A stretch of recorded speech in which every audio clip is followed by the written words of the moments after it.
Bom dia, meus amigos. Muito bom dia a todos nesse domingo. É hoje o último dia de janeiro, né? Dia 31 de janeiro. Por volta, imagino que seja por volta de meio-dia e pouquinho aqui. Nós estamos retornando aqui, retomando o nosso Periscope, para que a gente possa conversar agora sobre os dois últimos artigos, né, relacionados à jurisdição e à ação. Eu peço desculpas por estar falando no domingo, sei que tem muita gente que está aproveitando para dar uma descansada, né? Mas é tempo da gente estudar também, né? Eu já estou vendo até um convite, bora tomar uma, professor. Pois é, tem tempo para tomar uma, mas também temos que arrumar um tempinho para poder conversar com vocês sobre mais dois dispositivos do novo CPC. Na próxima a gente vai tomar uma sim, vamos que vamos. É isso aí, pessoal, domingo de processo civil, domingo de estudos, não podemos parar a nossa caminhada, né? Um grande abraço para o pessoal de Porto Velho, Jaiane aí chegando, né? Logo estaremos de volta aí em Porto Velho, enfim, para a Princesa, Paraíba, enfim, para todos. Rafa Lopes está sempre com a gente, Jailza Galdino, Recife, todos, né, nesse Brasilzão espalhado lindo aí, Franca, querida Franca, pertinho daqui, Cuiabá, Borborema, Maranhão, Garanhuns. É isso aí, pessoal. Vamos lá, vamos conversar um pouquinho sobre dois artigos, né, sobre o 19 e o 20, pessoal. E aí a gente encerra, obviamente, esse título dedicado ao estudo da jurisdição e da ação. Bom, meus amigos, são dois dispositivos, né, tanto o 19 quanto o 20, que trabalham um pouquinho a ideia da condição da ação, interesse de agir ou interesse processual, e também trabalha um pouquinho a ideia da ação declaratória. Então eu queria fazer uma abordagem nesses dois dispositivos com essa intenção. Nós percebemos, pessoal, e eu estou obviamente com o novo CPC aberto aqui na minha frente, nós percebemos, olha, que nesse título 1, né, que fala da jurisdição e da ação, no artigo 16, por exemplo, ele é destinado tão somente ao estudo do exercício da função jurisdicional. A abordagem é dizer, olha, a jurisdição civil, ela é exercida pelos juízes e pelos tribunais em todo o território nacional. A ideia de que todos os juízes têm, obviamente, jurisdição em todo o território nacional, mas somos limitados, né, obviamente, pela competência que nos é atribuída. O 17, ele já fala sobre a ideia de buscar o exercício da função jurisdicional. Por isso que ele começa com a seguinte frase: para postular em juízo, quer dizer, quando eu busco o Poder Judiciário para postular em juízo, eu preciso apresentar interesse e legitimidade. Então eu já estou falando de duas das condições da ação estabelecidas por Liebman na sua famosa teoria eclética, que foi adotada, né, pela nossa doutrina e obviamente adotada aí pelo nosso CPC. O artigo 18, por sua vez, foi o último que nós vimos. Eu estou fazendo apenas um histórico, tá bom, amigos? Peço desculpas a vocês, é só para que a gente se situe, né? Porque é muito fácil jogar informação, mas vamos nos situar, a gente recorda um pouquinho. O artigo 18 diz assim, fala sobre a legitimidade, né? Ninguém poderá pleitear direito alheio em nome próprio, foi o que a gente falou na aula passada. Legitimação extraordinária, não é? Substituição processual.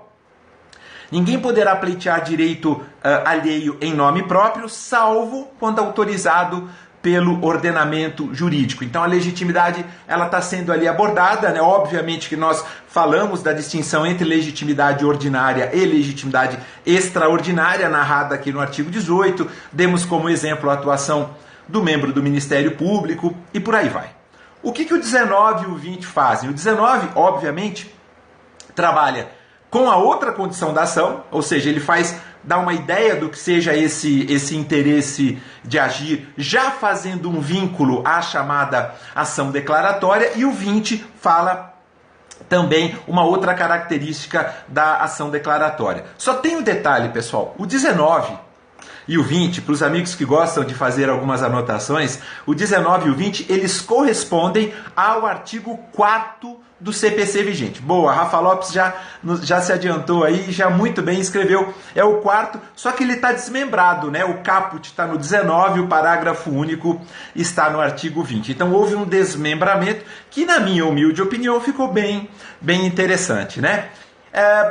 Pode ser que na primeira fase dos próximos concursos públicos, né, que exijam, por exemplo, conhecimento do novo CPC, nós tenhamos alguma questão, algum questionamento sobre os artigos 19 e 20, sim, sempre que nós falarmos em condições da ação, sempre que nós falarmos em teoria geral do processo, todos esses dispositivos que nós estamos vendo, né, são extremamente importantes. Por exemplo, a base principiológica é um item que eu sempre falo para todos, meus amigos todos. Estudem os artigos 1º a 11. Né? Nós já fizemos essa revisão, foi extremamente proveitosa, eu fiquei muito feliz com o resultado, com a repercussão que teve. Né? E estudar também condições da ação. Sempre que nós falarmos de TGP e nós pensarmos em concursos, primeira fase, exigindo conhecimento do novo CPC, a gente deve ter alguma abordagem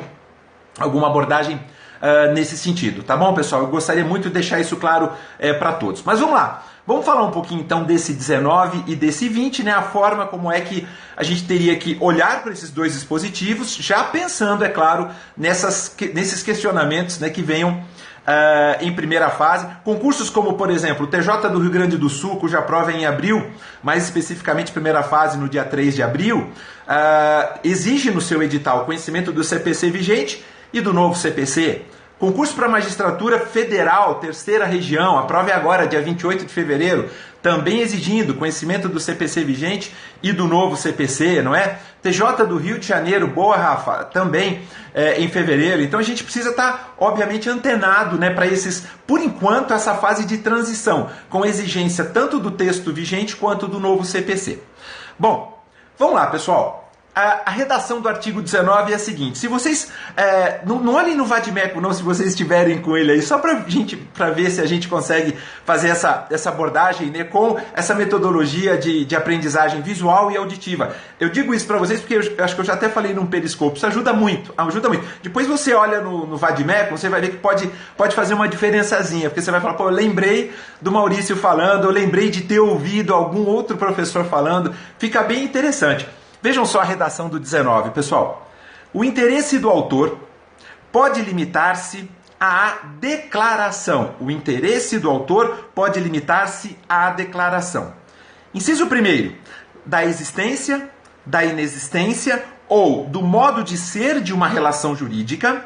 Inciso 2º, da autenticidade ou da falsidade de documento. Então, vamos dividir esse dispositivo, né, em duas partes. Primeiro, aliás, vamos dividir em 3. Primeiro vamos falar um pouquinho sobre o famoso interesse de agir ou interesse processual. Pessoal, vocês concordam comigo que o interesse de agir ou interesse processual foi uma das condições estabelecidas por Liebman, não é isso? Para quê? Para que a gente pudesse chegar à decisão de mérito. Não para que a gente pudesse buscar o judiciário, mas para que o mérito fosse atingido, porque buscar o judiciário, acesso à justiça, acesso ao exercício da função jurisdicional, isso não é novidade para ninguém. Mas para que o mérito fosse analisado, Liebman dizia, né, que as 3 condições deveriam ser obedecidas, deveriam ser observadas. E eu mencionei para vocês, inclusive, que Liebman, por ocasião da 3ª edição do seu manual de Direito Processual Civil, Liebman já havia afastado a condição da ação, possibilidade jurídica do pedido. Ele dizia que possibilidade jurídica do pedido estaria dentro de interesse de agir. Pois bem, o 19 nos fala em interesse de agir.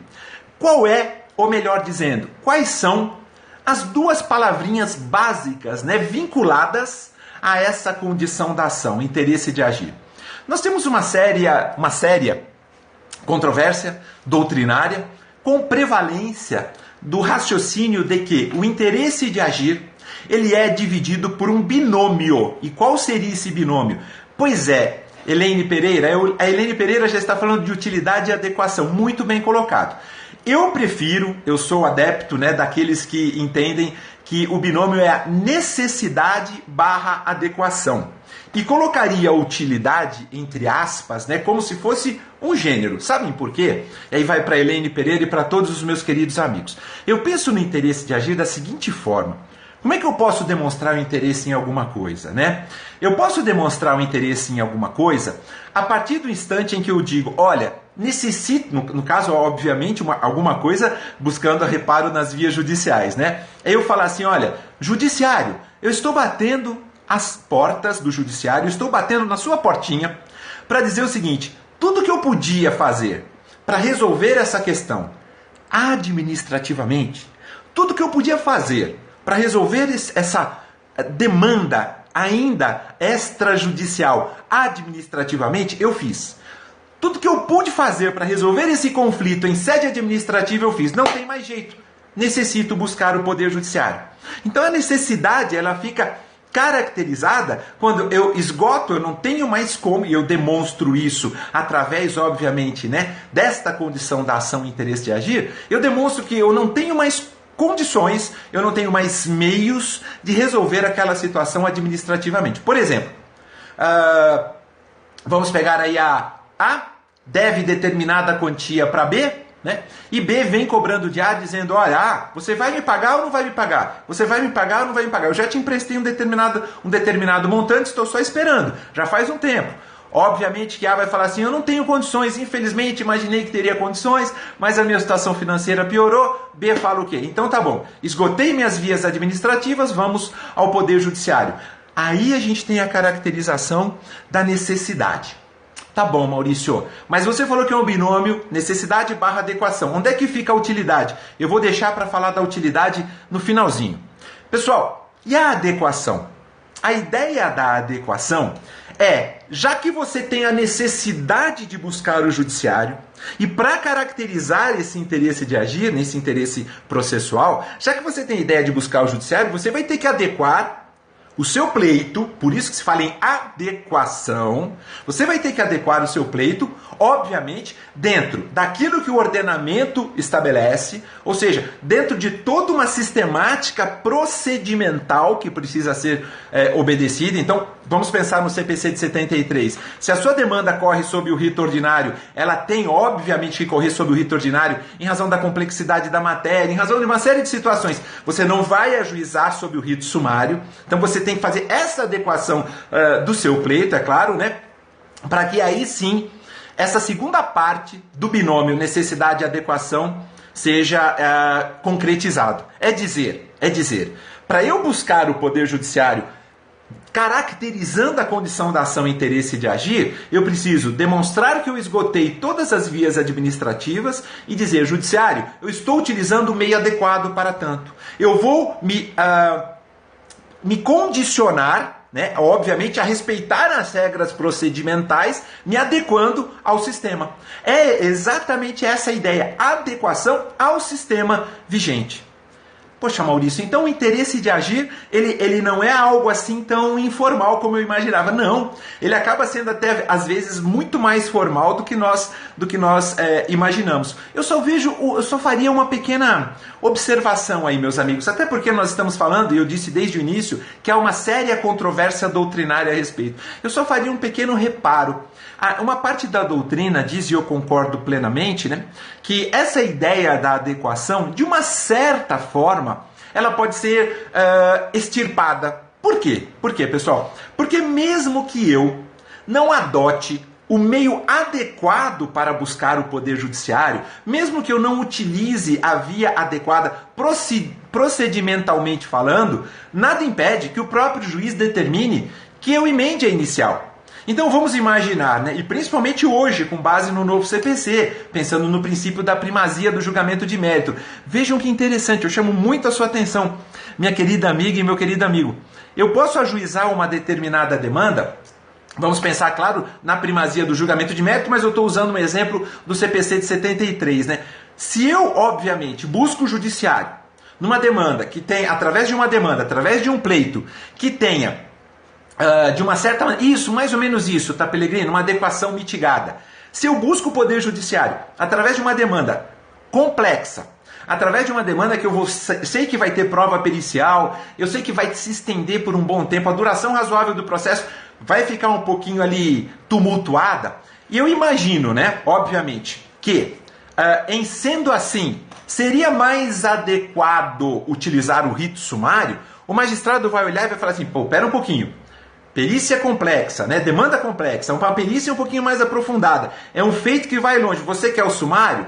Vamos fazer o seguinte, eu vou autorizar, eu vou determinar que você emende a inicial, apontando que deve ser corrigido ou emendado, que é a regra do novo CPC, mas que no CPC de 73 isso já deveria ser feito há muito tempo, né? Não só indicar que emende a inicial, mas determinar que emende a inicial, mas indicar o que deve ser emendado ou completado. Então nessa situação é dizer, autor, emende, complete a sua inicial, porque você quer o rito sumário. nós vamos ter que aplicar o rito ordinário. E não simplesmente dizer, olha, falta interesse de agir, né? Por quê? Porque a parte do binômio adequação não foi respeitada. Porque se o interesse de agir ele se caracteriza pelo binômio necessidade barra adequação, faltando um deles, o que é que acaba acontecendo, pessoal? Se faltou um deles, não existe a condição da ação interesse de agir. E se, obviamente, se confunde com a condição da ação interesse de agir, se ela não se faz presente, se uma das condições da ação não se faz presente, obviamente que o feito deverá ser extinto sem apreciação do mérito. Então, eu concordo com a ideia da necessidade barra adequação, porém, meus amigos, fazendo um resumão bem amplo assim, né? Isso, se for em sede de juizado, aí é uma outra situação que a gente aplica o artigo 51, Nelson Gria. Mas apenas para deixar bem claro, pessoal, se o binômio necessidade barra adequação é o que caracteriza o interesse de agir, é o que caracteriza o interesse processual, eu até concordo com a demonstração da necessidade, mas a adequação dá pra gente ser um pouquinho mais light, né? Ou como disse a Tá Pellegrino, ser um pouquinho mais mitigado em situações como essas. Pelo menos é a minha humilde visão. O professor Daniel Amorim Assunção Neves também escreve assim, e vários outros professores também pensam. Ou seja, o acesso à jurisdição, o acesso à justiça, tá ali. Mas o meio que está vindo buscar o judiciário não é o meio tão adequado, então vamos adequá-lo, tá bom? Mas não simplesmente dizer, porque não usou o meio adequado, falta a condição da ação e interesse de agir, vamos extinguir o feito sem apreciação de mérito. Queria saber de vocês, meus amigos, deu para entender mais ou menos, né, essa necessidade de adequação? Se o binômio ficou bem evidenciado aí para todos vocês? Porque agora eu falaria justamente da utilidade. Obrigado, Helene Pereira, ótimo. Vamos lá, pessoal. Também o princípio da cooperação, perfeito, Foxside, né? Perfeito, pessoal. Apenas dizer o seguinte, olhem, como é que fica a utilidade numa situação como essa? Por quê? Eu falei, a utilidade seria, entre aspas, né, um gênero do qual nós teríamos como espécie a necessidade ou a necessidade, perdão, e a adequação. Eu penso assim, pessoal, eu vejo da seguinte forma. Bom, quando eu busco o Poder Judiciário, eu só posso estar buscando o Poder Judiciário por uma simples razão, meus queridos amigos. Eu só posso estar buscando o Poder Judiciário porque eu quero um resultado que seja proveitoso e útil, por isso que eu falo de utilidade, né? E útil para mim. Eu preciso melhorar uma situação fática. Eu demonstro o interesse de agir a partir do instante que eu falo, olha, Estado, Poder Judiciário, está aqui a necessidade, está aqui a adequação. E juntando esses dois, o resultado final é a minha esperança, né? Até porque a gente trabalha com a teoria eclética, quer dizer, nós somos também abstrativistas, né? Nós não sabemos qual vai ser o resultado final, pode ser que esse resultado final seja favorável, pode ser que não, mas eu imagino que o resultado me será útil. Quando eu falo de utilidade, é nesse sentido, pessoal, tá bom? Então, só para deixar bem claro, eu tinha até feito uma anotação rápida, né, para colocar aqui para vocês sobre utilidade, mas eu não sei se eu encontro aqui. Bom, de qualquer maneira, pessoal, era isso que eu queria dizer sobre utilidade, né? Uma melhora numa situação fática, não encontrei aqui, uma melhora na minha situação fática, em razão da busca daquela prestação jurisdicional, tá bom? Uma melhora e, obviamente, isso me será útil. Então, a utilidade se caracterizaria dessa forma. Mas para que eu obtenha essa utilidade, para que eu obtenha esse resultado útil, que pode vir como pode não vir também, eu teria que me adequar a esse binômio necessidade barra adequação, apenas flexibilizando um pouquinho essa ideia da adequação. Tá bom, Maurício, perfeito. Sobre o 19, no que diz respeito, né, ao interesse do autor, eu até concordo, não tem problema nenhum. Em relação ao 19, o interesse está aí bem explicado. Mas o 19 diz, o interesse do autor pode limitar-se à declaração da existência ou inexistência de uma situação ou relação jurídica e autenticidade ou falsidade do documento. Vou falar um pouquinho do inciso primeiro e falo depois do inciso segundo, tá bom, amigos? Vamos lá? Bom, primeiro, vamos pensar nas ações declaratórias, né? Eu vou falar dela no 20 com um pouquinho mais de cautela, que é o nosso próximo dispositivo, mas vale a pena já fazer essa observação agora. Para que serve uma ação declaratória? Qual é a finalidade de uma ação declaratória, pessoal? Eu quero uma sentença, quando eu busco que o Estado declare algo, eu quero uma sentença que faça, que acima de tudo, afaste uma situação de incerteza. Quando eu quero que algo seja declarado pelo Poder Judiciário, pelo Estado juiz, a minha finalidade é o que? Olha, eu quero uma sentença que afaste essa situação de incerteza, né? Até porque eu tenho que pensar na ideia da coisa julgada, não é? Quando eu falo de incerteza, eu tenho que falar de insegurança jurídica, buscando o Judiciário que ele declare algo, é óbvio que ele declarando algo, né? Eu vou ter essa certeza que eu tanto almejo, eu vou buscar essa coisa julgada, né, que eu tanto quero. Por quê? Porque há uma incerteza sobre a existência ou inexistência de uma situação ou relação jurídica. A ideia básica de uma ação declaratória, pessoal, para termos uma sentença declaratória é dizer, ó, há uma situação de incerteza, né? Como disse o STJ uma vez, a crise de incerteza, ela precisa ser resolvida. Porque em sendo resolvida, em o Estado declarando existe ou não existe uma determinada situação ou relação jurídica, eu consigo, com tudo isso, é óbvio, né, a certeza que eu buscava, consigo segurança e a coisa julgada material, principalmente, me trará os benefícios que eu tanto peço. Ou seja, a utilidade de se buscar o judiciário, quando eu falo do interesse de agir, numa ação declaratória, é trazer essa segurança jurídica, que eu não conseguiria de outra forma. É falar assim, olha, Estado, me dê por favor uma resposta dizendo, olha, por exemplo, eu nunca estive nas Casas Bahia, eu nunca estive nas Casas Pernambucanas, eu nunca fui no Magazine Luiza, tá bom? Só que o meu nome está negativado, os meus dados pessoais estão negativados perante o SPC e o Serasa por essas instituições. Estado, eu vou buscar você e eu quero uma resposta para que você declare inexistente, é esse o meu objetivo, né? Qualquer relação jurídica com essas pessoas jurídicas que eu mencionei. Magazine Luiza, Casas Bahia, Casas Pernambucanas e por aí vai. Então, pessoal, a ideia principal de uma ação declaratória é essa. Ah, Maurício, e se eu obtenho uma ação declaratória de inexistência de débito como essa, e depois eu falo assim, já que eu ganhei, transitou em julgado, agora eu vou buscar uma reparação por danos morais. Posso fazer isso ou não posso, pessoal? E vou além. Poderia fazer nos mesmos autos do processo? Ou não, pessoal? Obtive uma declaração de inexistência de uma relação jurídica, transitou em julgado, aí eu falo assim, agora eu vou buscar uma reparação por danos morais. Por quê? Porque meu nome foi indevidamente negativado. Não, você vai ter que fazer numa outra demanda. Por quê, pessoal? O ideal, e aí dá para você cumular os pedidos. Se você entrar com uma declaração de inexistência de débito cumulada com danos morais, ou seja, você tem 2 pedidos, você tem compatibilidade entre os pedidos, né? O juízo competente é o mesmo, você tem identidade procedimental. Se você conseguir fazer isso botando os 2 pedidos na sua inicial, não vai ter problema. Mas se você falou, eu só quero que seja declarada a inexistência, declarou. Posteriormente você ingressa com, obviamente, uma reparação por danos morais, uma outra demanda.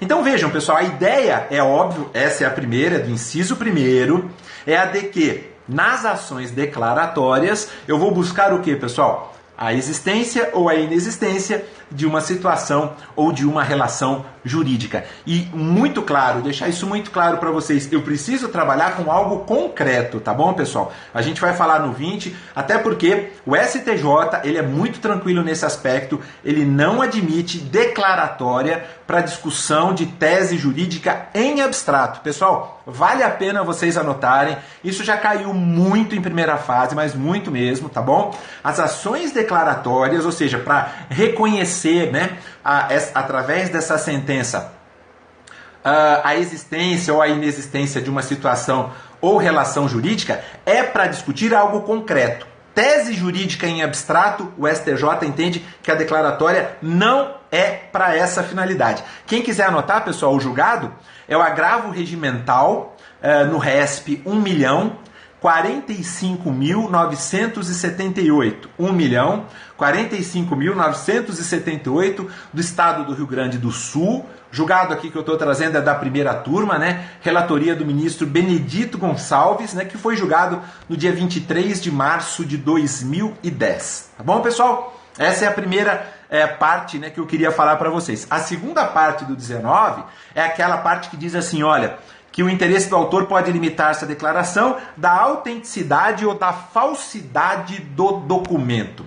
Bom, primeiro, pessoal, quando a gente falar de falsidade, autenticidade ou falsidade do documento, a gente tem que pensar em duas situações, Também isso cai muito. Primeiro, a gente tem a ação declaratória, claro, através do 19, inciso 2º, mas também temos o incidente de falsidade.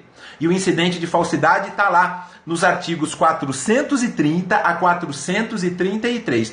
Então, repetindo, pessoal, são duas situações, tá bom? Deixar bem claro, através da ação autônoma do 19, inciso 2º, ou através de um incidente de falsidade, né, documental. Isso acontece muito, previsto hoje nos artigos no novo CPC, né, nos artigos 430 a 433. Então, eu preciso, primeiro, pessoal, imaginar que quando eu falar de falsidade, eu preciso imaginar e distinguir duas situações, né? E quais são essas duas situações que são extremamente importantes aqui? Eu deixei até separadinho para vocês. Se a ideia principal é que a ação declaratória sirva para algo concreto, ou seja, que eu tenha concretude, quando eu alegar a falsidade de um documento, por exemplo, eu também tenho que demonstrar essa concretude. Os tribunais são muito claros nesse sentido. Não é simplesmente dizer, o documento tem um conteúdo falso, né? Ideologicamente falso. Não é só isso. Eu preciso trazer algo concreto, algo palpável, né? Para que o judiciário dê uma resposta. Então, a regra é buscar a declaração de inexistência ou inexistência de relação à situação jurídica. Excepcionalmente, eu vou trabalhar sobre fatos. E quando eu trabalhar sobre fatos, eu vou trabalhar em autenticidade ou falsidade do documento. Então, vou repetir, meus amigos, para ficar bem claro isso. Materialidade, Lincoln, exatamente. A regra, volto a dizer, é eu trabalhar em cima da concretude de uma relação ou de uma situação jurídica, buscando a existência ou a inexistência daquela situação. Regra, excepcionalmente, eu vou utilizar a ação declaratória para ter como objeto simples fatos. Obviamente que esses vícios, né, relacionados à falsidade podem ser vícios de forma da própria elaboração do documento, aquilo que a gente chamaria de falsidade material ou vícios instrumentais, como também o vício do documento pode ser vício de conteúdo. E aí a gente sabe, obviamente, que tem até questões criminais envolvidas nisso, quando eu falar de falsidade ideológica, de falsidade de conteúdo do respectivo documento, pessoal. Então, é importante que a gente marque, né, esse tipo de situação, a gente se estabeleça em cima desse tipo de situação, que é a mens legis do artigo 19. Regra, utilizar a declaratória para situações concretas envolvendo existência ou inexistência de uma situação ou relação jurídica. Excepcionalmente, eu vou buscar a ação declaratória para utilizar, tendo por objeto um simples fato. Vícios instrumentais, ou seja, vícios formais, da mesma maneira que eu posso apontar um vício de conteúdo de um respectivo documento, né? Aquilo que a gente chamaria de falsidade ideológica. Tá bom, pessoal? E essa é a regra, então, do artigo 19. Vejam, a gente trabalhou com o interesse de agir, a gente trabalhou com a ação declaratória. Tá bom, Maurício, mas a ação declaratória, ela vem estabelecida no artigo 20 também, não vem? Vem. Vejam só o que diz o 20, para nós encerrarmos esse nosso periscope. É admissível a ação meramente declaratória, ainda que tenha ocorrido a violação do direito. Ué, Maurício, espera um pouquinho. Quer dizer, eu posso buscar o Poder Judiciário para que o Judiciário simplesmente me declare uma determinada situação, mesmo já tendo ocorrido o dano? Se já ocorreu o dano, eu não posso pedir para ele assim, olha, Judiciário, reconheça, declare, por exemplo, a inexistência, no exemplo que eu passei para vocês, né? Declare a inexistência dessa relação jurídica minha com as Casas Bahia e, ao mesmo tempo, me reconheça o direito ao pagamento de danos morais. Eu não posso fazer isso? Posso, não tem problema nenhum. Mas se eu quiser somente a declaração de inexistência da relação jurídica, eu também posso assim proceder. Onde que está isso, pessoal? Está aqui no artigo 20. Mesmo que o direito já tenha sido violado, ou seja, meu nome já foi negativado, meu nome já está, os meus dados, né, já estão no SPC, já estão no Serasa. Se já estão negativados os meus dados, então já tem um direito lesado. Mas eu não quero nada de dano moral, não. Eu quero só, judiciário, que primeiro você declare que eu não tenho nenhuma relação jurídica com essas pessoas jurídicas que eu acabei de mencionar. Então, claro que a ação declaratória pode ser admitida, né? E já é na prática. Eu lá em sede de juizados especiais, pessoal, sou titular de uma vara de juizados especiais, já disse aqui para todos vocês, quantas e quantas vezes, né, nós não pegamos situações como essa que eu estou colocando para vocês, onde a pessoa pede, né, o autor pede somente a declaração de inexistência, né, de uma situação ou relação jurídica. Queria fazer apenas uma observação agora, pessoal, né, nesses finalmente aqui do artigo 20. A gente está falando de ação declaratória. Tá bom, Maurício. Só que me diz uma coisa. Quais são as espécies de ação que a gente tem no CPC de 73, pessoal? Quais são? Nós temos ações de conhecimento, nós temos ações de execução, e nós temos ações cautelares. Então, no CPC de 73, temos ações de conhecimento, de execução, cautelares e temos as demandas com procedimentos especiais.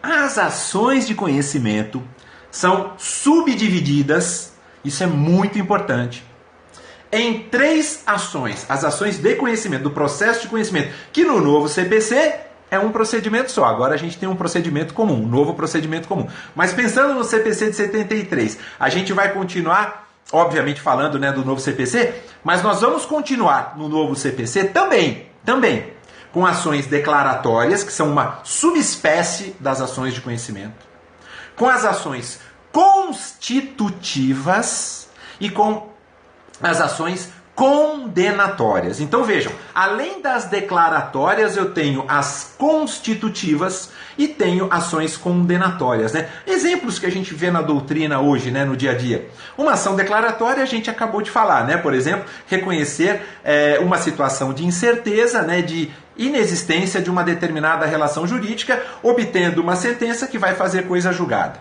Isso é uma ação declaratória. Uma ação constitutiva, a partir do instante, pessoal, por exemplo, né, em que eu busco me divorciar de alguém, essa é uma ação constitutiva.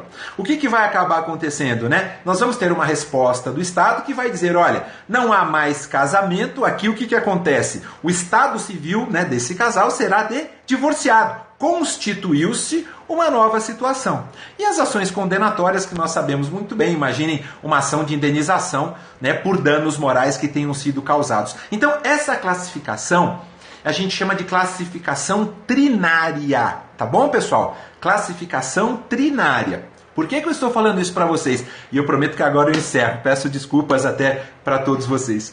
Além das ações declaratórias, condenatórias e constitutivas, né, ou sentenças também, porque se eu entro com uma ação declaratória, quero uma sentença condenatória. Se eu entro com uma ação constitutiva, quero uma sentença constitutiva e por aí vai.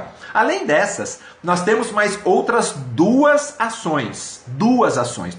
tipos, né, que vêm da classificação quinária. E aí a gente fala de 5, né? 3 mais 2, 5. A gente fala da classificação quinária que foi estabelecida por Pontes de Miranda, né? Um dos maiores juristas, indiscutivelmente, que o país já teve, que é de uma influência absurda em todos nós, né? De uma sumidade, diga-se de passagem. Exatamente, Helene Pereira está bem esperta, é isso mesmo, né?